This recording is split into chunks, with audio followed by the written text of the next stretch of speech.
Hello everyone, welcome to this course. ये course है complete JavaScript course और इस कोर्स में मैं आपको सिखाऊंगा JavaScript from A to Z. मेरा नाम है नेमिश लुखी और मैं हूं आपका course instructor. Hello everyone, so welcome to our JavaScript course. तो आज हम उसके अंदर बात करने वाले हैं लॉजिकल ऑपरेटर्स के बारे में। हमने हमारे पिछले लेक्चर्स के अंदर देखा था कि इफ स्टेटमेंट के अंदर हम कोई कंडीशन डालते हैं और कंडीशन के ऊपर हम हमारा कोई कोड रन करते हैं। ठीक है, तो मान लीजिए कि मेरे पास कोई कंडीशन है, वो एक से ज्यादा कंडीशन है। ठीक है, तो अगर मेरे पास एक से ज्यादा कंडीशन हो तो उस कंडीशन के ऊपर अगर मुझे कोई कोड रन करना हो तो मैं वो लॉजिकल ऑपरेटर का यूज करके मैं रन कर सकता हूँ।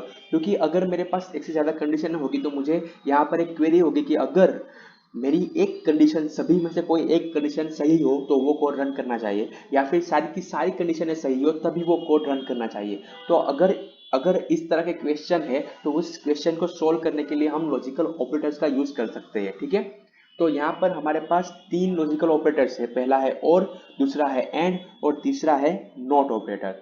तो हम सबसे पहले देखते हैं कि और ऑपरेटर हम कैसे यूज कर सकते हैं। तो मान लीजिए मैंने यहाँ पर कोई वेरिएबल लिखा है एज। ठीक है, और मेरी एज मैंने ले ली है 25। तो यहाँ पर मैंने एक वेरिएबल 25 लिख दिया है। अगर मैं इफ के अंदर उसकी कंडीशन चेक करना चाहूँ, मान लीजिए कि मैंने एज के अंदर चेक किया कि अगर मेरी एज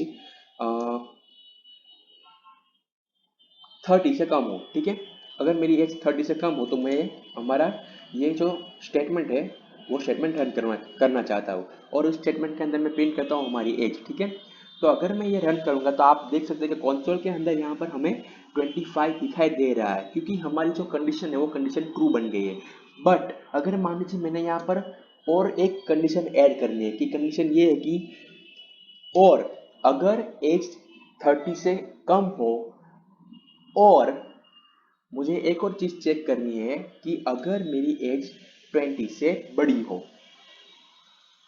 अगर ये दोनों कंडीशन सही हो या फिर दोनों में से कोई एक कंडीशन सही हो तो ये स्टेटमेंट रन करना चाहिए।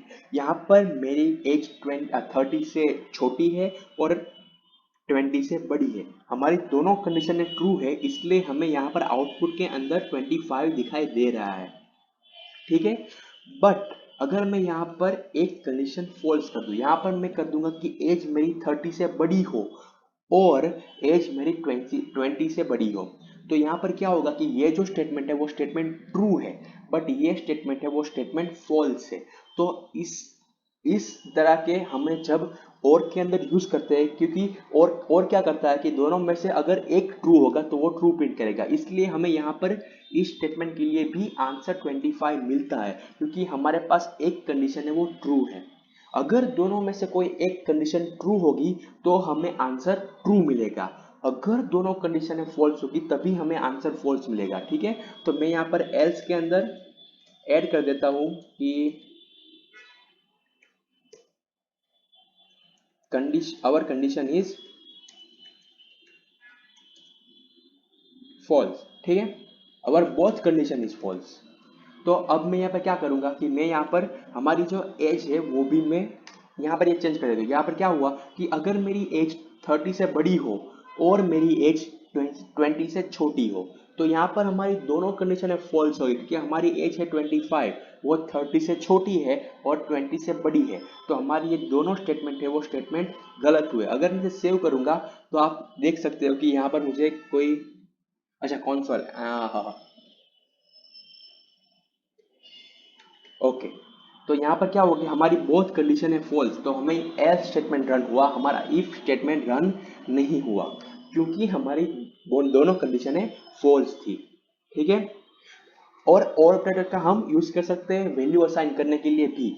मान लीजिए कि मैंने यहाँ पर कोई वेरिएबल लिखा है कि वो वेरिएबल है पास। ठीक है, और मैं क्या करूँगा कि यहाँ पर मैं अलग अलग कोई डेटा लिखूंगा और उसे और के और से मैं कनेक्ट करूंगा कि यहाँ पर मेरा सब्जेक्ट था पहला मैथ। ठीक है, दूसरा सब्जेक्ट मान लीजिए मैंने लिखा था इंग्लिश। ठीक है, तो ये क्या यहाँ पर क्या होगा कि अगर मेरा मैथ है वो मैथ की वैल्यू फॉल्स है।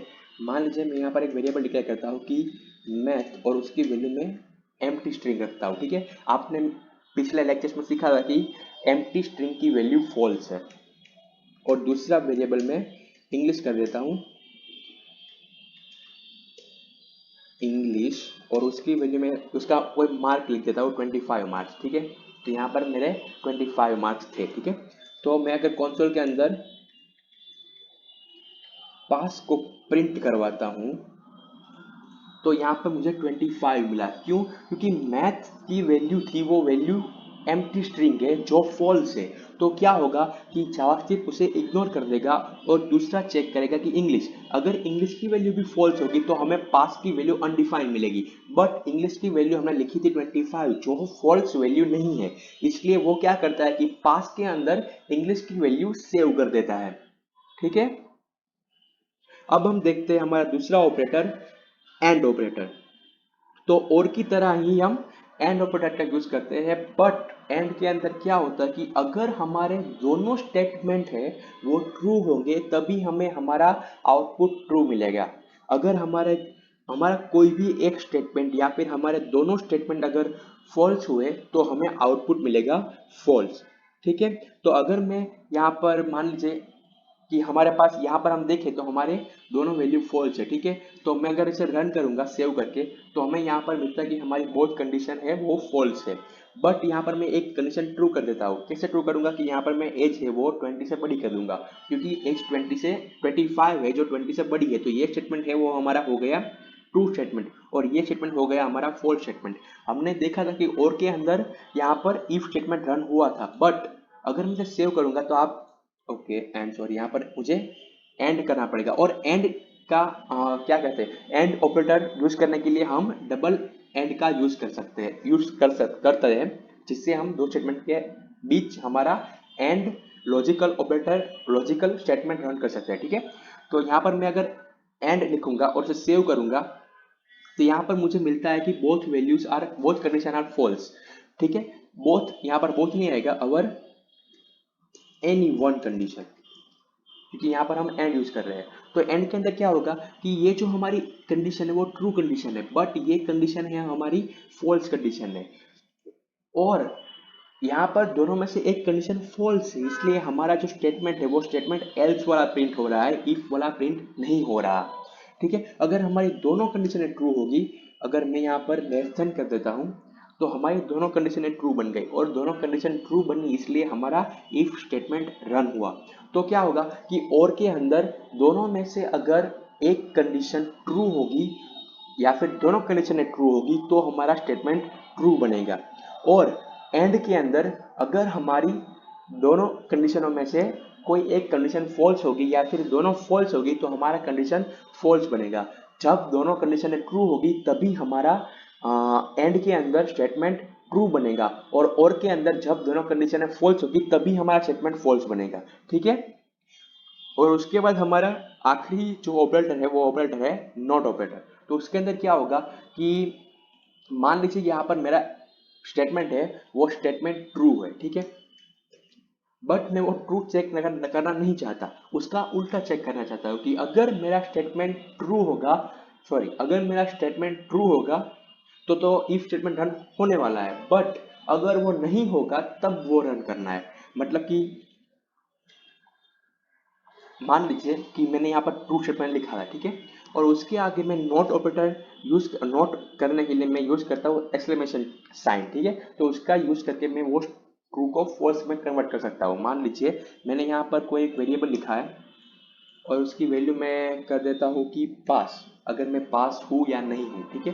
तो अगर मैं यहाँ पर ट्रू लिखूंगा तो आपको पता है कि हमारे वेरिएबल की वैल्यू ट्रू बन गया, ठीक है। तो अगर मैं कंसोल के अंदर से प्रिंट करूंगा तो मुझे यहाँ पर वैल्यू ट्रू मिलती है, ठीक है। बट अगर मुझे उसकी वैल्यू पास से उल्टी करनी है, मतलब कि उसकी वैल्यू अल्टर करनी है, ठीक है, तो मैं क्या करूंगा, उसके आगे एक्सक्लेमेशन मार्क लिखूंगा और उसके बाद उसके पीछे हमारा वेरिएबल जो था वो लिख दूंगा। अब क्या होगा कि जो हमारा ट्रू है उसका उल्टा क्या होगा, उसका उल्टा होगा फॉल्स। तो हमारे पास के अंदर में अब उसकी उल्टी वैल्यू सेव करता हूँ, इसलिए हमें कंसोल के अंदर फॉल्स मिलता है, ठीक है। तो अब मैं ये समझना चाहता हूँ कि अगर मेरे कोई स्टेटमेंट है वो स्टेटमेंट फॉल्स हो तब, सॉरी मतलब कि मान लीजिए कि मेरी जो कोई स्टेटमेंट मैंने लिखी है, ठीक है, तो इफ के अंदर मैंने कोई स्टेटमेंट लिखी, वो स्टेटमेंट फॉल्स हुई, बट जब वो फॉल्स हो तभी हमें वो हमारे इफ के अंदर की कंडीशन रन करनी है। ठीक है, तो अब यहाँ पर मैं डायरेक्ट ही फॉल्स लिख देता हूँ। तो हमारी जब फॉल्स है तब मुझे ये कंडीशन रन करनी है, बट अगर मैं ये रन करना चाहूँगा, अगर मैं यहाँ पर लिखता हूँ हेलो, ठीक है, तो मैं अगर रन करना चाहूँगा तो वो रन नहीं होगी। यहाँ पर मैं इसे सॉरी, इस स्टेटमेंट को मैं कमेंट कर देता हूँ और रन करता हूँ, तो यहाँ पर कुछ रन नहीं हुआ। मुझे जब ये कंडीशन फॉल्स हो तब कोई कोड रन करना है। आप एल्स का यूज कर सकते हैं, बट एल्स के अंदर हमें इफ स्टेटमेंट भी साथ में लिखना पड़ता है। अगर मुझे सिर्फ इफ का यूज ही करना है, मुझे एल्स ऐड नहीं करना, ठीक है, और जब कंडीशन फॉल्स हो तभी मुझे कोड रन करना है, तो मैं कैसे कर सकता हूँ? तो मैं क्या करूँगा, यहाँ पर मैं एक्सक्लेमेशन साइन का साइन को ऐड कर दूंगा, जिससे हमारी फॉल्स वैल्यू है वो कन्वर्ट हो जाएगी अल्टरनेटिव में, और उसका अल्टर है ट्रू वैल्यू।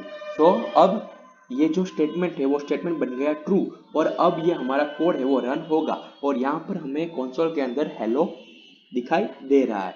मतलब कि अगर हमारी कोई बुलियन वैल्यू है, उसे हमें ट्रू में से फॉल्स में कन्वर्ट करना हो या फिर फॉल्स में से ट्रू में कन्वर्ट करना हो, तो हम यूज कर सकते हैं एक्सक्लेमेशन साइन का, मतलब कि नॉट ऑपरेटर का।